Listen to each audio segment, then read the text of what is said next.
My name is Tirsa Butler. I am the chair of the Soroptimist Human Trafficking Coalition here in the Tri-Cities, as we have been working to raise awareness regarding modern-day slavery, human trafficking. And we are co-sponsoring this event with Columbia Basin College's Associated Student Body. We are so thankful for their support and their sponsorship with us for this event. In light of that, I would like to introduce Rich, who is the Columbia Basin College, to provide his welcome.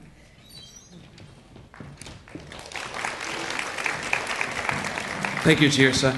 Just briefly, I wanted to welcome everybody to Columbia Basin College this morning to hear about this incredibly urgent situation worldwide.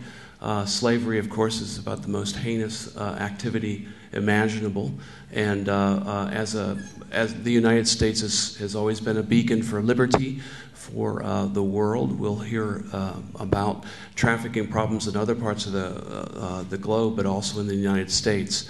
I'd like to thank Soroptimist International for bringing this event to Columbia Basin College, and I'd like to also thank the Associated Student Body President, in particular, Yesenia Lazaro.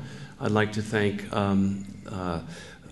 Attorney General Rob McKenna for being here to speak, as well as Senator Jerome Delvin and Khurshida Begum, who is the ASB President at South Puget Sound Community College. Thank you all very much.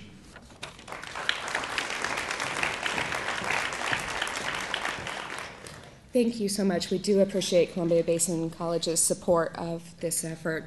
I'd like to provide just a few background information on Soroptimist. For many folks, it's something that most don't know about. Soroptimist is loosely translated from Latin as Best for Women, and it is an international organization that is geared specifically to providing assistance and support for women and girls in the world. We have 3 separate clubs within the Tri-Cities. We have Mid-Columbia, Pasco-Kennewick, and Three Rivers. We meet on different days. If anyone is interested in becoming more involved in events or support of women and girls, we do have a flyer on the table providing information on each of those 3 clubs, and we would greatly appreciate any involvement. Part of our goal as being supportive of women and girls is to shed light on human trafficking, modern-day slavery, because it does disproportionately affect women and girls. While young men are also affected, it's predominantly a female issue. It is an issue which is not just in Iran or in the Middle East or in other countries. It's here. It's here in the Tri-Cities. And it is something that cannot be ignored. And we have to make a decision. We as a community in the Tri-Cities, will we allow this scourge on our community to stay, or will we choose to fight it in any way we can? And part of that is providing a face to human trafficking. One of the individuals who has done a great deal of work in fighting that is Senator Jerome Delvin. He is the senator from our area. He is a Richland native, has been a police officer for 27 years. He was in the House, elected to the House of Representatives in 1994 and remained in the House of Representatives through 2004, at which time he was appointed to the Senate, and he has held that seat through today. And he has served as ranking member on the Agriculture and Rural Economic Development Committee, as well as Environment, Water and Energy, and Transportation. He has taken the fight against human trafficking to the legislature, sponsoring and supporting bills to give law enforcement the tools they need in their work of tracking down and prosecuting and charging traffickers and pimps. He has been so kind to work with Soroptimist, to partner with us in many ways, and we are forever in his debt for his support. And so it is my very, very great pleasure to introduce to you today Senator Jerome Delvin.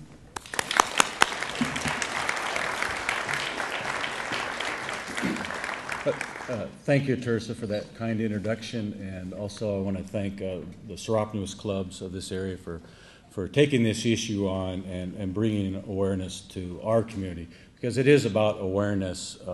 If you recently read in the Tri-City Herald an article about a case that's ongoing involving prostitution, forced prostitution, and the comments by the one defense attorney that said that, well, these are not victims, these underage girls, these are not victims, they're prostitutes. Well, that's the kind of education and awareness that we need to bring to people, that they are victims if they're being forced into prostitution, and that can be by economic means, threats of violence, and others, but we need to make sure that people understand that they're not prostitutes, that they're victims that being forced. So it's a great pleasure. I want to introduce, my honor to introduce Rob McKenna, who has taken this issue up at the national level, but also at the state level. Rob McKenna is serving his second term as Washington's 17th Attorney General. As a state chief legal officer, he directs more than 500 attorneys and 700 professional staff providing legal services to state agencies, the governor, and the legislature. He has won all three of the cases he has argued before the U.S. Supreme Court, defending voter-approved laws on campaign finance reform, the top two primary election system, and the state public records law. A national leader, McKenna is the 2011 to 2012 president of the National Association of Attorney Generals. He won the 2011 National Association of Attorney Generals Kelly Wyman Award for his dedication and leadership in that organization, having served in a number of leadership roles. General McKenna's ongoing priorities are making our community safer by leading the state in fighting meth and prescription drug abuse, gang violence, human trafficking, sexual predators, and domestic violence, protecting consumers and businesses from identity theft, internet predators, fraud, and high-tech crimes such as cyber fraud, phishing, and spyware. And thirdly, promoting integrity in government by defending the state laws, implementing new performance management initiatives in his office, and encourage open access to government. Rob McKenna earned his JD from the University of Chicago Law School in 1988, where he was a member of the Law Review. He earned a BA in Economics and a BA in International Studies, both with honors from the University of Washington, where he was student body president and graduated Phi Beta Kappa. He and his wife Marilyn and their 4 children reside in Bellevue. Welcome, State Attorney General Rob McKenna.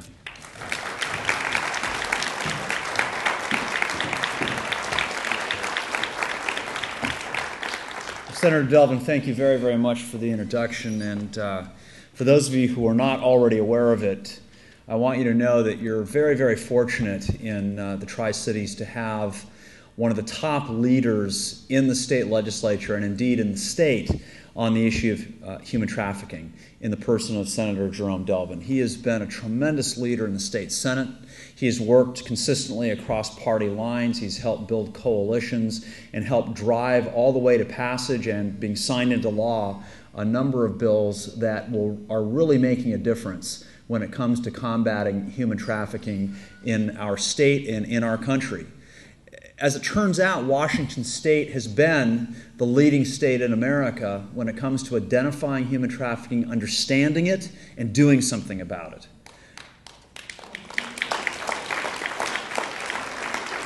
If you're interested in getting involved in this issue, or if you're already involved in this issue, I'm here to tell you, you live in the right state. You're in the right place to make a difference. I want to tell you about my journey in coming to this issue and deciding to make it a priority for my work as Attorney General, how I arrived here. All of us arrived to the realization that human trafficking is an issue that we need to address by way of different journeys, different paths. I just want to share with you how I got here. I started working on a different but related issue about 15 years ago, and that's the issue of domestic violence. I began volunteering for my domestic violence shelter where I live in King County. I began to provide leadership around domestic violence issues when I served on the county council for Metropolitan King County. And then when I became Attorney General, right away I formed a domestic violence advisory group to work with me in the Attorney General's office to identify ways in which we can make a difference in stopping domestic violence, in providing services for domestic violence survivors and their children, and in improving public policy around those issues. And indeed, the Domestic Violence Advisory Group that I work with has done a tremendous job. We've gotten a number of important pieces of legislation adopted. We've done some other important work around those issues. But it was the Domestic Violence Advisory Group that also brought to my attention, about 4 years ago now, the issue of human trafficking, and began to educate me about the existence and indeed prevalence of human trafficking in the world today. And it was because of that awakening that I experienced that in April of 2008, I convened a summit meeting in my office to discuss what we could be doing in the Attorney General's office and with local prosecutors and local law enforcement, with local nonprofits and others, to be more effective at addressing the human trafficking issue. So what was it that grabbed my attention about human trafficking and made me realize that this is an issue that I should commit myself to, and that all of us in this state should look for ways to impact? First of all, it was just the staggering numbers, the absolutely staggering numbers concerning human trafficking in the world, around the world, and in our country. Human trafficking is now estimated to be a $32 billion global industry driven by trafficking profit. It is the fastest growing and second largest criminal activity in the world. It's tied with arms trafficking, second only to narcotics trafficking in terms of its dollar value.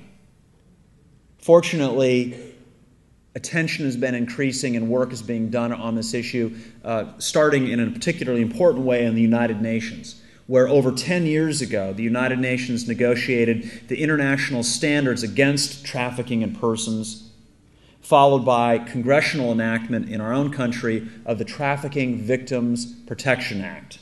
If you're interested in knowing what we're doing as a country about trafficking, I urge you to become familiar with the Trafficking Victims Protection Act.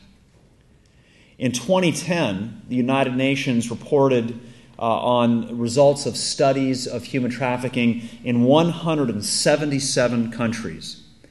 The Trafficking in Persons report estimates that 12.3 million adults and children are trafficked across international borders. Just think about that for a moment. In 1 year, more than 12 million human beings being forced into slavery and trafficked across international borders. Now, one thing I want you to think about when you consider that number is that is the number for cross-border trafficking. It doesn't necessarily count the people who are being trafficked domestically, people who are being moved around within countries, being turned into slaves and forced into various kinds of servitude, including the sex trade. We don't know how large those numbers are, but let me give you a sense of scale. The United States government estimates that between 14,000 and 17,000 human beings are trafficked into our country every year from overseas. So 14,000 to 17,000 persons are trafficked across our international border from other countries to be forced to work, to be forced into the sex trade, and so forth. Other studies estimate that the level of domestic trafficking, that is to say, the number of people who already lived here, who are being moved around our country from state to state or within states, that number is somewhere between 100,000 and 300,000. Easily 10 times higher than the number of people being trafficked internationally. So number one, we recognize that international trafficking and the movement of human beings across international borders is an enormous and growing problem. And number two, we realize now that the number of people being trafficked within borders is even larger. And it's quite telling, I think, that the estimate of the number of domestic victims of human trafficking in the United States is so rough. I mean, a range of 100,000 to 300,000 is a really big range. It's not very precise. It tells us that we have a lot more work to do to get our arms around this problem, to understand its scale, to understand the true dimensions of the problem here in the United States. And I'm guessing that most other countries are in the same position, that they too have not adequately assessed the scale of the problem in their own countries, within their borders. Now, when we talk about human trafficking and human trafficking victims, what are we really talking about here? What kinds of activities are people being enslaved for? Well, we're talking about forced labor of all kinds. For example, forced labor in restaurants. I was told by federal authorities that when a group of Chinese nationals were discovered in a shipping container at the port of Seattle several years ago, nearly starved to death, nearly dehydrated to death. In fact, one of them did die in that container. I was told that they were being taken to restaurants on the east coast of the United States to be forced to work in those restaurants. Bonded labor. Labor where someone agrees to enter into an arrangement to provide their labor and is immediately subjected to a huge debt that they're never really effectively able to work their way out of. Construction labor and other kinds of labor involving very, very difficult work on or around construction sites or in quarries or in other places that require construction work or skills or manual labor. Involuntary domestic servitude. There was a couple, a man and a woman, who were just convicted of enslaving a young girl from their home country who they brought over to their home in western Washington. They were the second couple to be convicted of that kind of crime in just the last couple of years in the Seattle area. Domestic servitude is a huge problem in our country and internationally, where young, usually women, are brought over, told they're going to have good-paying jobs as nannies and or housekeepers, and are essentially enslaved, not paid, not allowed to leave, basically forced to work for the family, often for many years. Child soldiers. This also is a form of modern-day slavery. We've seen countries in Africa where children have been forcibly recruited into various kinds of insurrection movements and militias and have been handed a gun at the age of 12 and ordered to use it. Incredibly tragic. And finally, the form of human trafficking which tends to grab the largest amount of attention and for good reason, and that's sex trafficking. According to UNICEF, as many as 2 million children are subjected to prostitution in the global commercial sex trade. 2 million children. We're not talking about 18-year-olds here. We're talking about girls as young as 8 or 9. We're talking about 11 and 12-year-olds in the United States. We're talking about a market for prostitution which aims for younger and younger and younger victims internationally and in our country. To keep it in perspective, it's estimated, and again, these are rough estimates, but the experts I've talked to believe that about 1 in 4 human trafficking victims in our country is trafficked into the sex trade, and about 3 out of 4 are trafficked into these other kinds of forced labor, involuntary domestic servitude, and so forth. Just to give you a sense of scale. It's all horrific. It's all apparently growing. It all demands our attention. Those are the rough proportions. Now, how does the prostitution, how does the sex slavery work? Unfortunately, it has a lot to do with something that we all take for granted today and that we use every day that has been generally a very great good for our society and for our personal lives, and that is the internet. Just as we've seen an explosion of child pornography, that is, images of child sexual abuse being created through the rape of children in front of cameras and then being distributed across the internet using peer-to-peer file sharing technology, for example, we've also seen the internet put to use to expand prostitution, including child prostitution. It's estimated that 76% of transactions for sex with children, with underage girls or boys, starts on the internet. That's why a few years ago a group of AGs got together and we went and had a conversation with Craigslist. As one police chief in the Midwest said, Craigslist had become kind of open-air market, a Casbah, for prostitution, including child prostitution. We persuaded Craigslist they needed to change their policies. to take down their erotic services section, for example, to begin to police their site. Because at that time, unlike, say, eBay, which closely monitors its site looking for illegal activity, Craigslist wasn't monitoring its site, period. It was a free-for-all. And as a result of our work with Craigslist, they agreed to begin having a third party monitor their website and begin to take down ads for prostitution, whether it's for children or not. That created a kind of opportunity, a vacuum, if you will, in the marketplace that was quickly filled by another online classified service company called Backpage.com. Backpage is owned by the same company, the same people who own Village Voice Media, the Village Voice weekly newspaper, which also includes weekly newspapers all across the country, in Phoenix, in Seattle, Seattle Weekly, and in other cities. Backpage.com is raking in tens of millions of dollars per year from prostitution ads on its online classified site. And in hundreds of instances, Backpage or law enforcement or both have uncovered ads, have seen ads for children, for underage prostitutes. I'm going to come back to the whole idea of prostitution and challenge your conceptions about that in just a moment, but I want to give you a few more facts first. And I want to share a story with you about why and how Backpage.com is being used to sell children for sex online.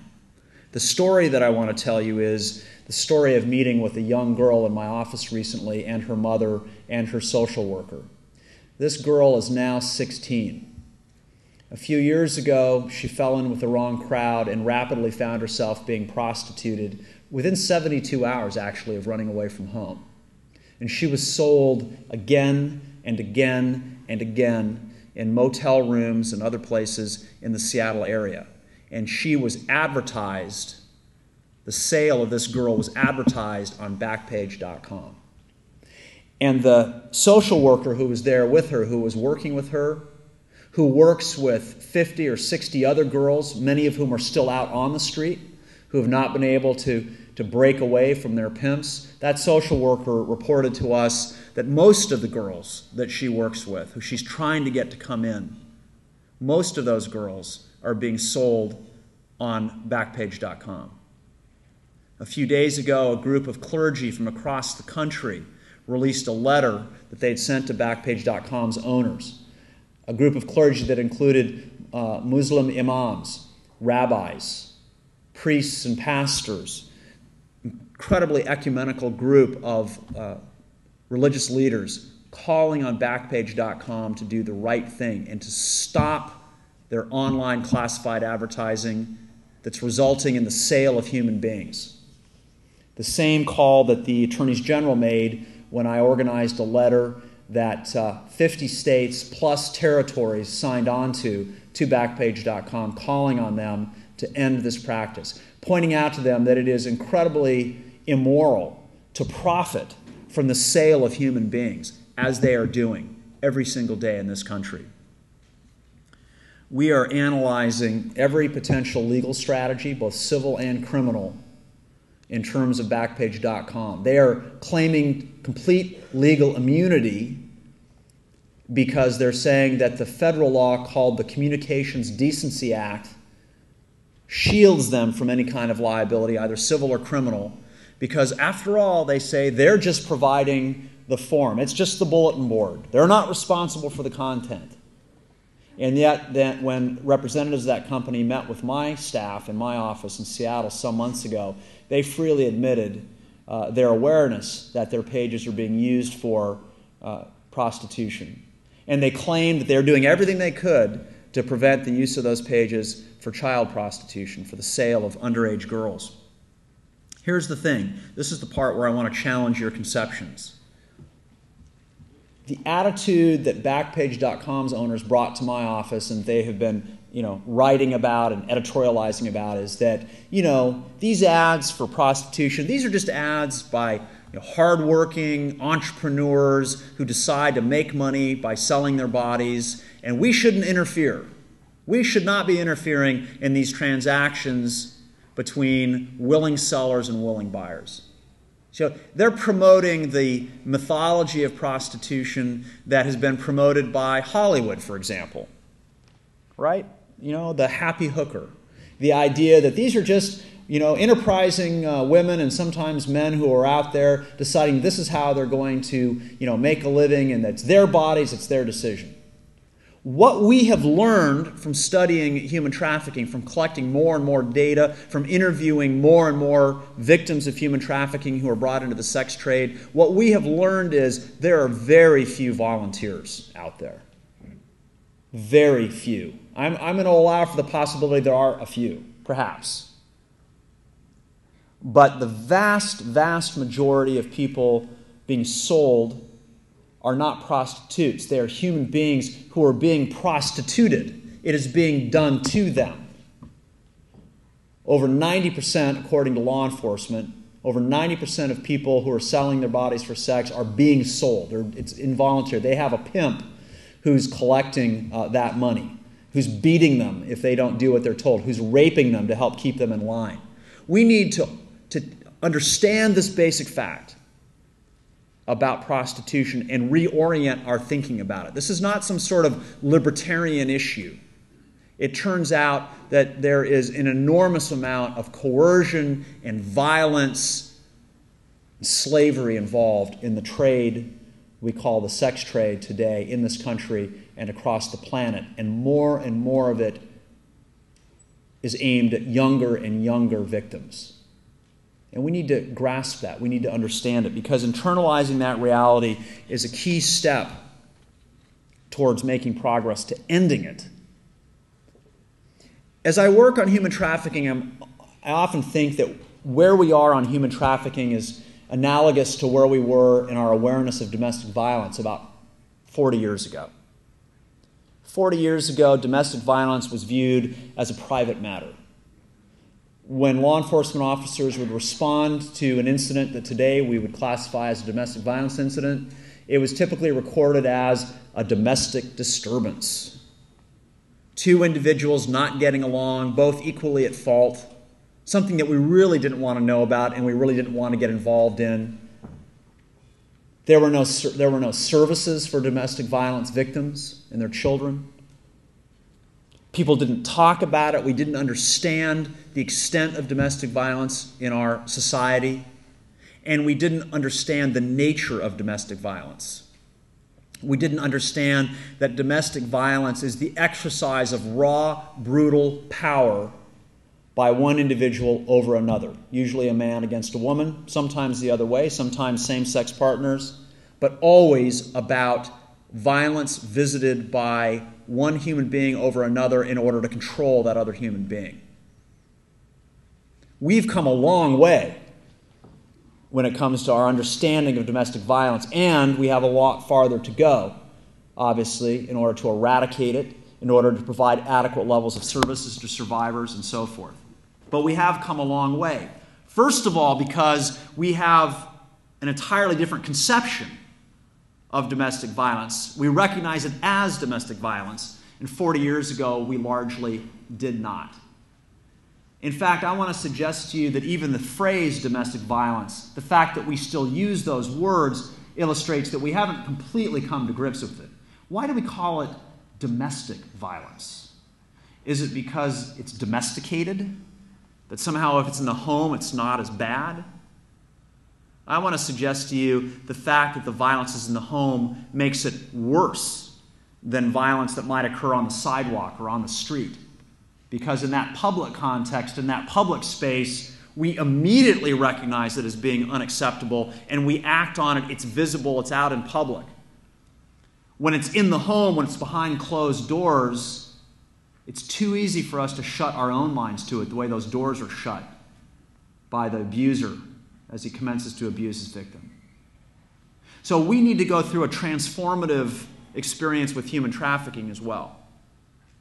And that includes transforming our concepts and our conceptions of prostitution, and what that really means, as well as domestic servitude and other kinds of forced labor. All of it is utterly, completely unacceptable. So what are we doing about it?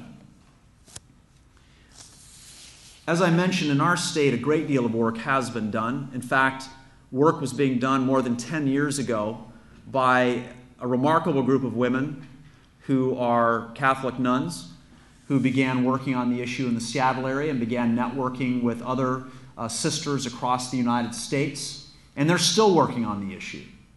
On the first Sunday of every month, they hold a silent vigil to bear witness to the victims of human trafficking down at Westlake Park in Seattle. I've been there and joined them for that. They tirelessly work towards better services and the creation of services for human trafficking victims and to raise awareness about the problem and to work towards better public policy. Services is a big problem. The lack of services is a big problem for human trafficking victims.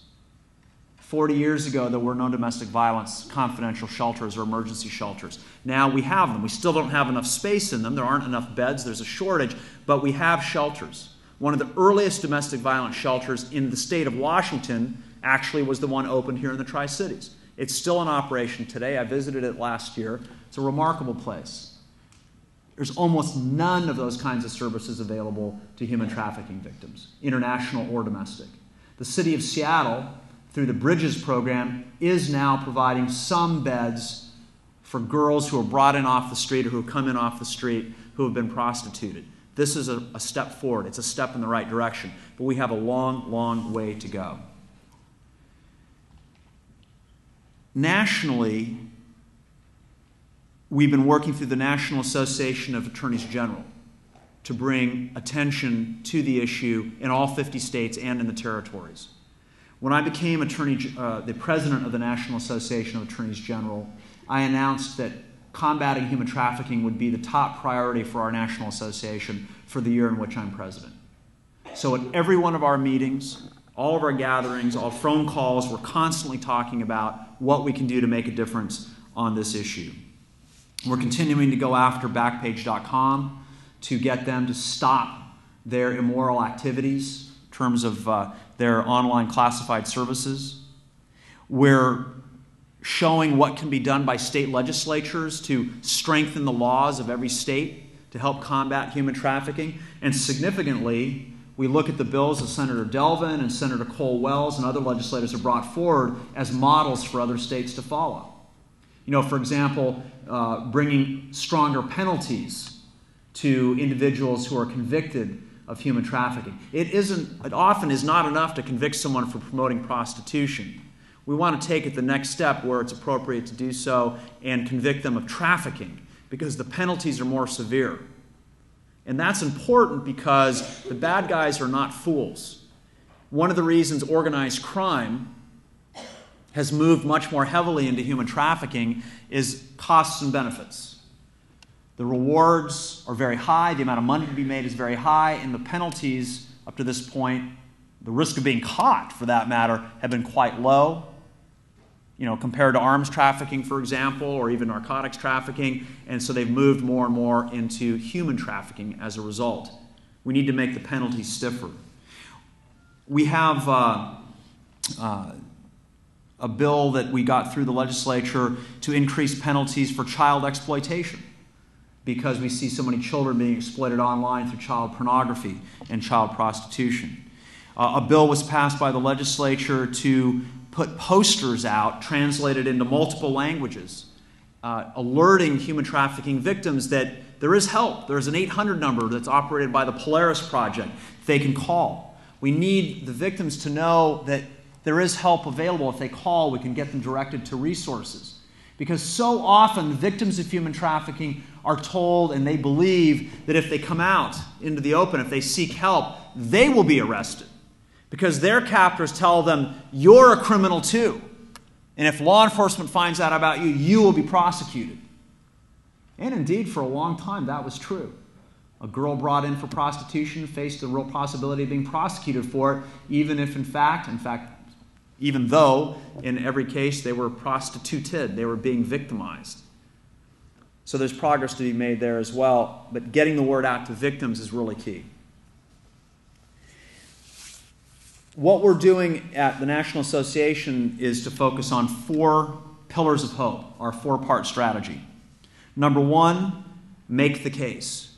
Improve data collection, improve data sharing, create common systems for analyzing and collecting data by law enforcement so we can get a better handle on the scope of the problem. This is important. Understanding how deep it is and how widespread it is really a requirement, a precondition almost to taking stronger action and devoting more resources. Policymakers have to understand, they have to see the numbers as well as hear the individual stories. Number 2, we want to increase the effective prosecution of traffickers. We've got to put these guys out of business. Number 3, rescue victims and recognize that they are victims. This is key. It's like that transformation in our thinking about domestic violence victims. Moving away from thinking of them as being equally at fault, maybe even more at fault, to understanding they really are victims and need and deserve our help. Number 4, end demand. And this is also key. There will never be enough law enforcement resources available to enforce every law to the nth degree. You need people to voluntarily follow the law in order to have a civilized society. And so we need to come to grips with a new reality in this country that it is unacceptable to buy sexual services from another human being, because the overwhelming odds are that person is being victimized, is in fact a modern-day sex slave. And even if there are some who would say, no, I'm a volunteer, I do this because I want to, we don't get to empower them. They don't get to be empowered to conduct that business when it enables or helps support an entire industry which victimizes millions and millions of people, including children. It cannot be tolerated. But ending demand is really key. So, for example, this February at the Super Bowl in Indianapolis, the Attorney General of Indiana and I and other AGs and nonprofit groups like Polaris Project will be working together to raise awareness among people attending the Super Bowl and watching the Super Bowl. Because it turns out that large sporting events like the Super Bowl are an absolute magnet for human traffickers. They bring their victims in and market them to the people attending the Super Bowl. We want to use that venue, number 1, to stop that from happening. Number 2, to prosecute traffickers and the people who patronize, who pay money to traffickers. They will be prosecuted as well. And finally, and most importantly perhaps, to raise awareness of everyone who's around that event, whether in person or watching it on TV, to understand that we will no longer accept that it is valid for someone to pay for sex when that is resulting in modern-day slavery. That's the big shift, the paradigm shift that we're seeking in this country, and events like the Super Bowl will help us achieve that. You can all make a difference on this issue as well. You are the pioneers. You're here way ahead of your neighbors and friends and family and fellow students and co-workers. You're here because you've heard about the issue. You may already be involved in trying to do something about it, and if you are, I thank you. Like Assistant Attorney General Tirsa Butler, who's provided such great leadership, like Soroptimist International, which have done so much over more than 5 years now to address this issue. They too are pioneers and early leaders. Like Columbia Basin College and your great student body president, who has the courage to step forward and talk about this issue. You're leaders too now. You're part of this circle of caring and compassion and activism. So what we want you to do is to take this knowledge and to act upon it. Every corner of our state, every corner of our country, every corner of our planet now is affected by the scourge of modern-day slavery. You know, Mahatma Gandhi famously said, be the change you want to see in the world. That's absolutely right. Live the example you want to be to other people, that you want to see them emulate. Let me expand on that and suggest that you also lead the change that you want to see in the world. By being here today, you've taken a first step or another important step on a journey that you've been on. And I look forward to working with you for many years to come to make sure that Washington State continues to be the leader on this issue, so that one day we can look back and say, when human trafficking was eradicated, when modern-day slavery was ended in our country and in the world, it started here in our state, and we were part of it. Thank you very, very much.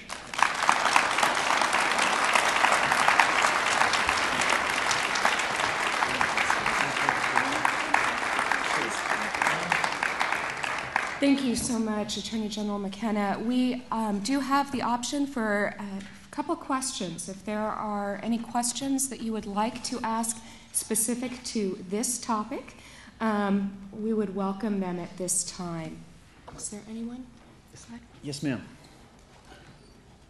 I think there is a common perception, where there's awareness at all, that particularly underage people who are being trafficked that are underage are a vulnerable part of the population for whatever reason. They're runaways, they're on the streets, they're whatever. But is there an awareness about a significant number? I read about it and watched a documentary about it, particularly on interstate trucking routes. Right. And they will simply grab people off, teenage girls off the street. Right. Who are only vulnerable because they were walking home from the movies. So the question is about people who are, young people who are kidnapped and forced into slavery. I think that our understanding of that problem is growing rapidly because we're looking for it now. And before we didn't understand that was a big part of it. And it may actually be happening more than it used to, as a matter of fact. So you're right. You have people, young people who run away because they have usually, almost always, it's a terrible home life they're trying to escape. You have young people being kicked out of their homes who have no place to go. And you have young people, and in some cases adults, who are being kidnapped and forced into slavery. And we know that that's happening not only in the sex trade, but there are young people being forced into criminal activity by the narco-terrorist organizations that operate in and across international borders. There was a special report on CNN the other night about Mexican drug gangs forcing people into gang activity, even committing murders. So yes, this does happen, and I think that one of the reasons we want to improve the information that's being collected is we need to get a better handle on that. We need to understand when kidnapping is for that purpose, that it's for trafficking purposes, because it'll help us focus in on the issue and develop strategies to counteract it, including better law enforcement at truck stops, where you're right, there is a real problem with young girls being sold at those locations. And as you say, a number of them have just disappeared. They've been kidnapped and forced into it and threatened with death if they don't comply. So that excellent point. Yes, sir.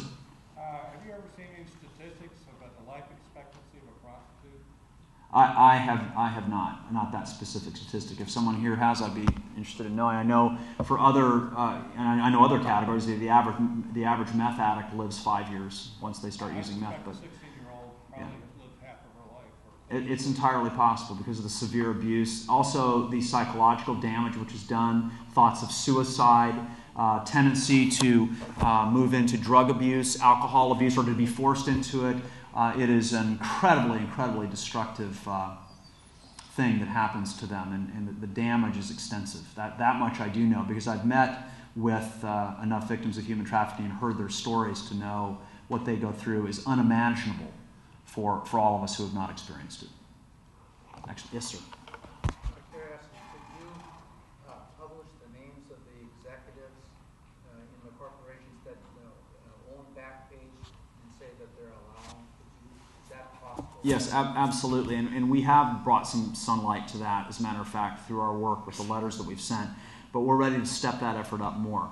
Let's see what kind of conversation they want to have with their families when it's exposed that they're party to this. That's a very good point. There's a hand up there. Yes, right there. Yes, ma'am. In a time of budget cuts, where is the funding going to come for these? The funding for the Bridges program comes from a combination of sources, including quite a bit of private philanthropy, some support from the city of Seattle, and some state support. So some resources are already available for human services that can be made available for this particular category, but there is going to need to be private philanthropy, federal support, and I hope some additional state support. We're not talking about tens of millions of dollars here. At the same time, the state budget and local budgets are under a lot of stress, so it will not be easy. But that's another reason that we have to make the case. Because if the need isn't appreciated, you don't have a hope of getting the funding. So we're working really hard to make the case that the need is there and that lives are at stake, and that should lead to funding from a variety of sources being available. We'll take one more question. Right there in the gray sweater. Yes, ma'am. Oh, excellent question. How many safe houses, confidential shelters are there for human trafficking victims? I'm only aware of a handful, less than 10, and maybe less than 5 even. I'm aware of one in Las Vegas. There's the Seattle program. There's one in Canada that I'm aware of. But it's you could, there may be newer ones popping up all the time I'm not aware of. So I'm not the ultimate authority on that. But one place you can go for more information about that issue is a group called Shared Hope International, which is based in Vancouver, Washington State. You could also contact the Polaris Project or visit their website, because they attempt to collect and catalog resources that are available. But it is pitifully few right now, and we need to work hard to grow that list of resources. Thank you again, Tirsa, and thanks to all of you for being here today. Thank you.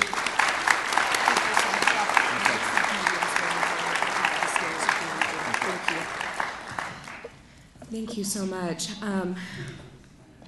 This has been co-sponsored by the Associated Student Body, and I would like to introduce Yesenia in just 1 second, Yesenia, to introduce our next speaker. However, I would like to ask to all of you in the audience, our next speaker is opening up her life to you.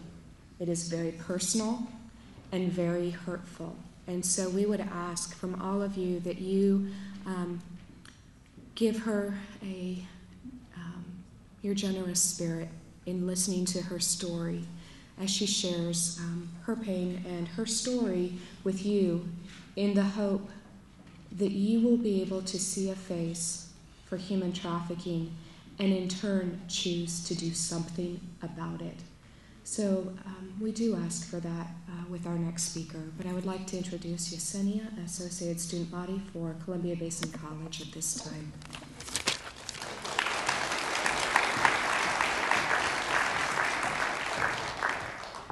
So thank you all for being here. First of all, I know that as students also, I see familiar faces around here. Thank you very much for coming. I know it's a Friday, and it's usually a day for us to not even be here at school. But thank you all, people from businesses, members of the community. We had the Attorney General, and as well as our senator come here. So I'm very thankful for them to come here. As well, I worked with Laura Powell, so we've been working together recently to actually create this event for you.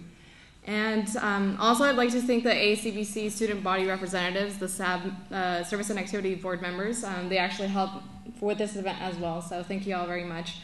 And as we were mentioning before, I mean, this issue is really, really concerning for, our community. We have, as of students, in our own perspective, we don't really know exactly what is going on, but knowing these types of activities that are going on and affecting our community is very concerning.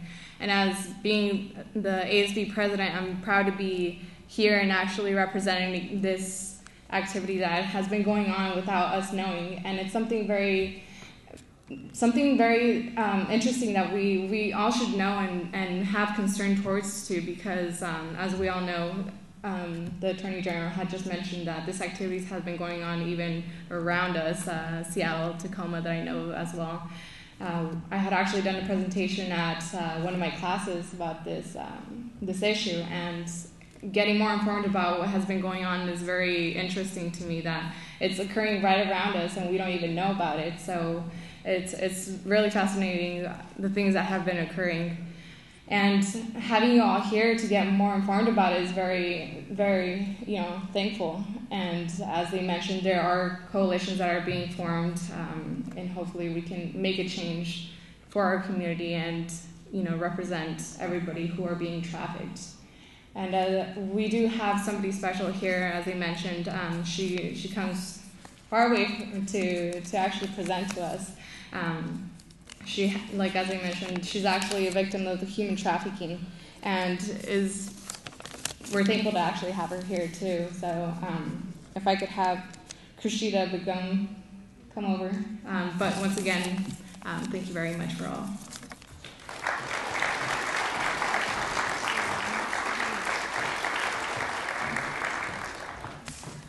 I don't really like to stand in one place, but I'm going to try. Can you believe that in 1863, which is almost over 140 years ago, Abraham Lincoln signed the Emancipation Proclamation to end slavery? Think about that, over 140 years ago. And can you believe that there are more slaves now than there were ever before in history? I hate to say this, but the only good thing that came out of past day slavery was that you could see the slave masters, the slave owners, and the slaves. Would you agree with that? Now, modern day slavery is one of the hardest things to detect for two reasons. One, because our mentality in our communities is that this only happens somewhere else, in a different country, in a third world country, in poor countries. This doesn't happen here. And because we don't know what to look for. What do we do? What do we look for? Here we are in 2011. I stand here before you to tell you to stop thinking that this does not happen in our community, in our state, in our country. This happens right here in our backyard, in our communities, in our country. Human trafficking does not discriminate what age you are, what race you are, what background you come from, what social economic family you're from. Rob McKenna did a wonderful job of explaining the different forms of human trafficking. Domestic servants, as he already covered, that's usually common in women and girls.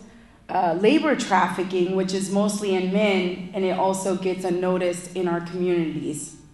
And it's more accepted because we tend to turn our head and not think of it as being a crime. Let me share with you what makes me stand up here in various different communities to share my personal story. So, I'm from Bangladesh, come from a family of, at the time, 11 of us. Very, very poor. I came from a village called Noakhali in Bangladesh. And my parents didn't have, all the resources to feed us and take care of us. So here comes an American that found my family and promised him that we would come to America for a better education, for a better opportunity. This is the land of opportunity, is America. So my dad did what he thought was the best for his family, which was to sell off his children for a better life. What parent would not want that for their child? This man built a brand new house, bought all kinds of property, and said, if you have a good life here that I'm showing you, your children are going to have a better life in America by getting an education. So we were all excited to come to America to get an education. And where we came to was Oakville, Washington. Does anybody, by show of hands, know where Oakville, Washington? Raise them up high. Not too many of you guys know where Oakville, okay, you know where Oakville is, okay. So Oakville, Washington is about 45 minutes from Olympia, Washington, which is the capital. It is the suburbs, it's the country. There's farming going on. It's a place where people feel very comfortable when they come home. Nobody would suspect that here's a 58-year-old white Caucasian man with a double doctorate degree, with 9 children, brought us to a farm, And I'm sure you can't imagine if I said, can you imagine what kind of life we had? So I'll just take you there. It may feel very uncomfortable, but we woke up to a dream that was our nightmare. We woke up to being slaves on the farm, working day and night, being tortured, withheld our IDs, our identification, no money. We could not speak English. We didn't have an education. We lived in a farm that was isolated from about 5 miles from any other houses. We were tortured. Not only did we work in the farm, but we were also, many of the 9 children, my brothers and sisters, were forced into sex slavery. We weren't on the street prostituting, but he had his people that could come and use us for whatever they needed to use us for. Lived most of my childhood in this type of life. So at this moment, I would like to take 5 seconds. If everybody could close their eyes, I would like to pay respect to the person that has allowed me to still be alive and be here to educate you on this horrible crime. So if we can just take 5 seconds of silence.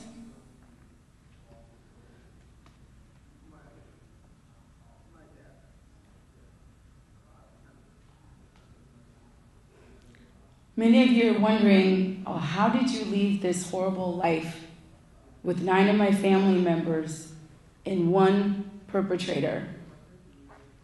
The reason why we do that respect 5 seconds of silence is because I had a 14-year-old cousin who committed suicide to save us. She took her own life so I could stand here today to educate you on this horrible crime. And I'm hoping that you will do something so there's not a 14-year-old cousin or another victim that has to take their own life to save somebody else. So once she committed suicide, all the children are home that day by ourselves, and the adults were gone to the city to get shopping done. She committed suicide, and we walked 5 miles, the children did. We didn't know how to speak, read, write English, but we walked as far as we can to the first house.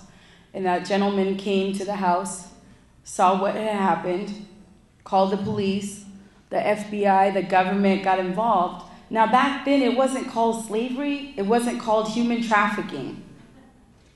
Nobody knew what to call it. They just knew there was this house full of 9 brown children living in this house. So once the government got involved, we were kind of scattered in different shelters. We couldn't say what happened to us. But the director of this one shelter quit her job. She said, there is something going on with this family and we don't know what it is.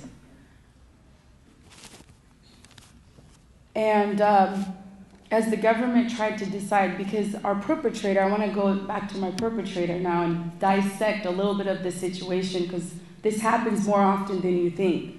Here is a privileged man, has got a double doctorate degree from a university, worked for the United Nations, traveled freely to different countries, to third world countries, to find families that were extremely poor with many, many children that were vulnerable, to promise them a better opportunity. Because we also went to Pakistan before we came to America, and he did the same thing to other families. Okay. Guess how long he had to serve? Guess what his sentence was back in the early 90s? Thank God the laws have changed. This man served 18 months. 18 months. And when it broke on the Como 4 News and King 5 News, they didn't say this was a form of human trafficking. They said this was slavery, farm slavery, sex slavery. Now let's look at the victim's perspective. For all 9 children, it affected us all differently. I can personally speak of myself. Years of living in fear, years of not wanting to live, because what does this world have to offer? My childhood from age 3 was robbed. I didn't get to play with Barbie dolls. I lived, after I left our perpetrator in the case was found out. I lived in foster homes, group homes, hospitals. You know, they probably thought I was going to be crazy after what I went through. Thank God I'm not. Just a little bit maybe, but that was most of my life in my teenage years after the age of 11. That was most of my life trying to figure out what I was going to do. And this is what many survivors go through because our identities are taken away from us. We don't know who we are because we had to live to survive and live in fear of when we were raped and beaten every day, withheld from food, withheld from society, friends, things that kids are supposed to have. And as I said, let's dissect the situation a little bit more because I want you to really think about human trafficking in different forms that it happens. Now, let's start with the airport. Here's a 58-year-old man with 9 children. Do you think anybody once said, are you a teacher? Is this a field trip? Why do you have 9 children from Bangladesh coming to America? That's pretty serious. I mean, I hope that now people will pay attention to that because he had all of our IDs. We also had many trips to the hospital, to the emergency room, because accidents just happened. Maybe it was internal bleeding from being raped for several days. We'd go to the hospital. Do you think that anybody ever questioned him and said, why are these kids keep coming to the hospital? Thank God, like I said, laws have changed now. But there were several hospital trips that I prayed and I prayed and I prayed that somebody would say, there's something wrong with this picture here. Why do these kids keep coming here with accidents?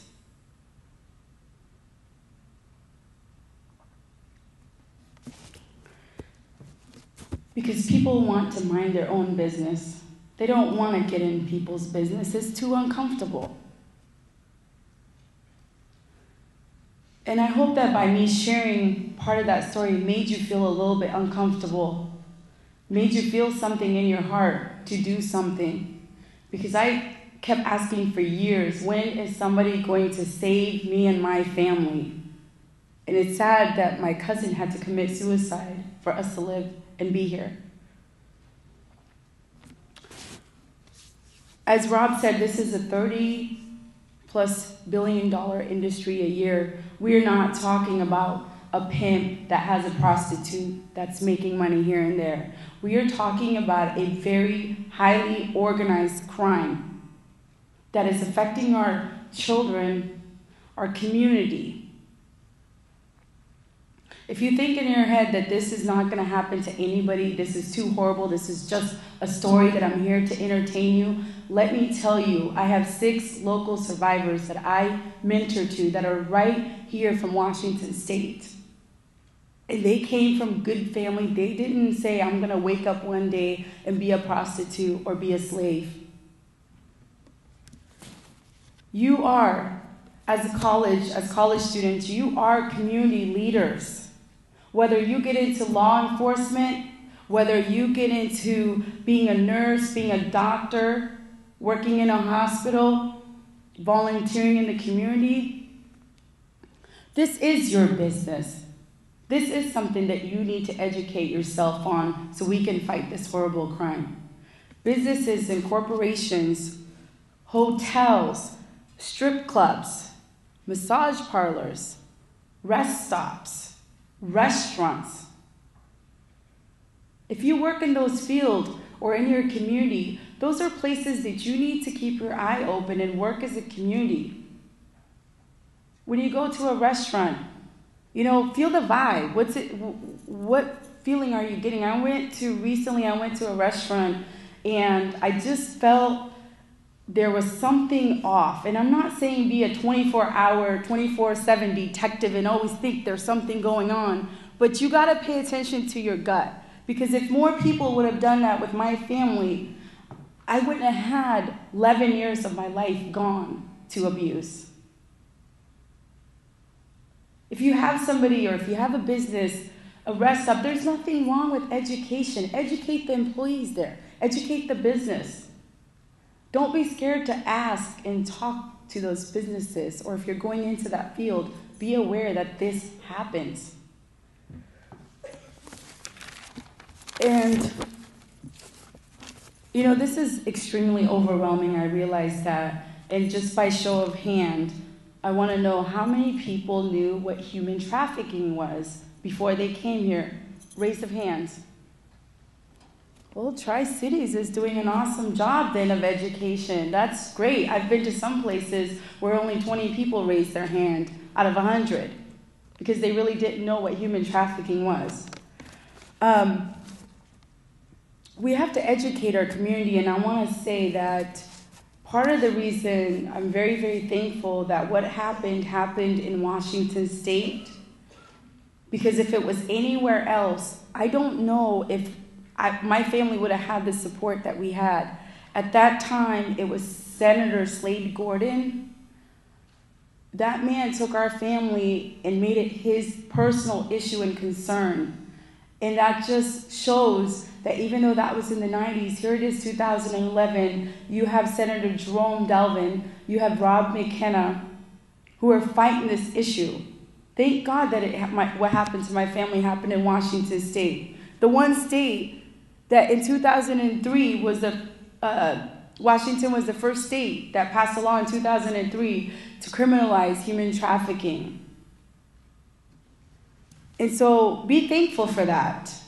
That is, I don't know, I honestly don't know if we didn't have a Senator Slade Gordon at that time, what would have happened to my family? Would we got so much media attention and so much help? So what do you do with this information? You heard Rob McKenna, you heard Senator Jerome Delvin. What do you do with this information? This is extremely overwhelming, right? What you do is you leave from here, you tell other people about what human trafficking is. You talk to your children about it. You talk to your neighbors, whoever you come in contact with.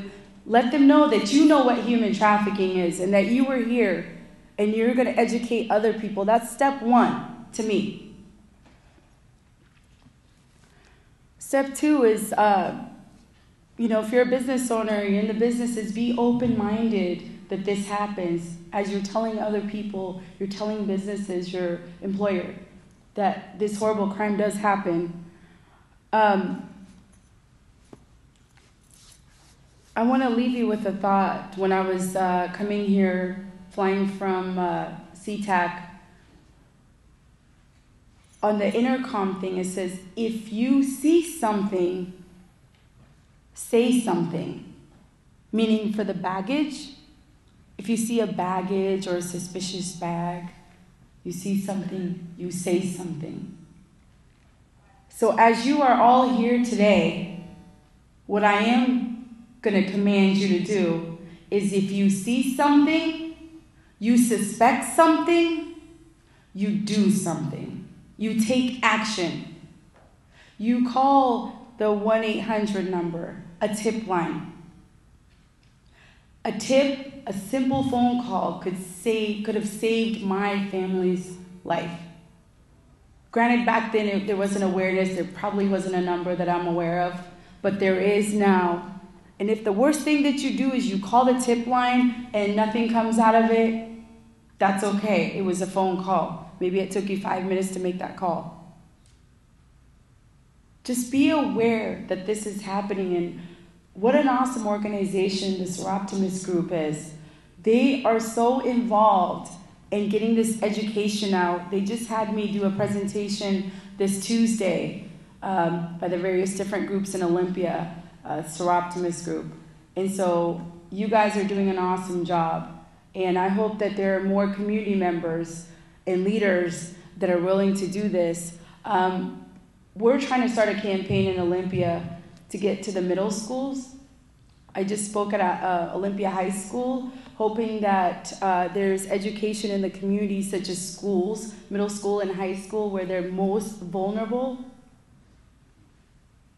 as well as churches, businesses, especially law enforcement, hospitals, airports, that there's more education so this type of crime does not continue.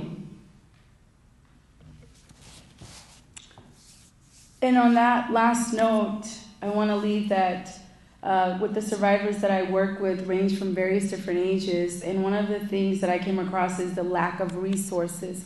Granted, Washington State is a great state, and this community is great, but when you want to help out, maybe this isn't your passion and purpose to fighting human trafficking.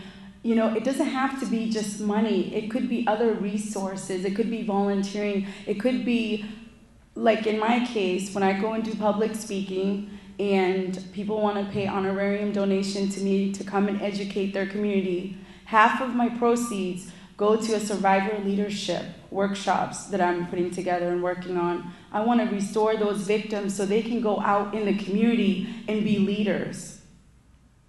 Because they need to get their identity back and they need to be a productive citizen in the community. So find ways that you can give back to the community and give to the survivors, whether it's doing fundraising events and you put money aside for when the beds are full, you have extra money to have hotel money to those survivors, because a lot of the survivors are getting turned away, especially the older survivors that are in their 20s and 30s and 40s. They have a lot for minor domestic children resources, but a lot of the women, they don't have those resources. So, you know, think of if you need ideas or help in your community on education and awareness, those are some of the resources that are really lacking, is just that one-on-one, that mentoring, or being able to provide a hotel for them, clothes, things like that. So as a community, think of ways that you could come together to offer more resources. It doesn't have to be just money for those survivors. And I just thank you very much, and I hope that you really, my story empowered you and that you can put a face to what human trafficking is, that it comes in all different ages and race. And let's just be aware. If you see something, you suspect something, do something and take some action. Thank you.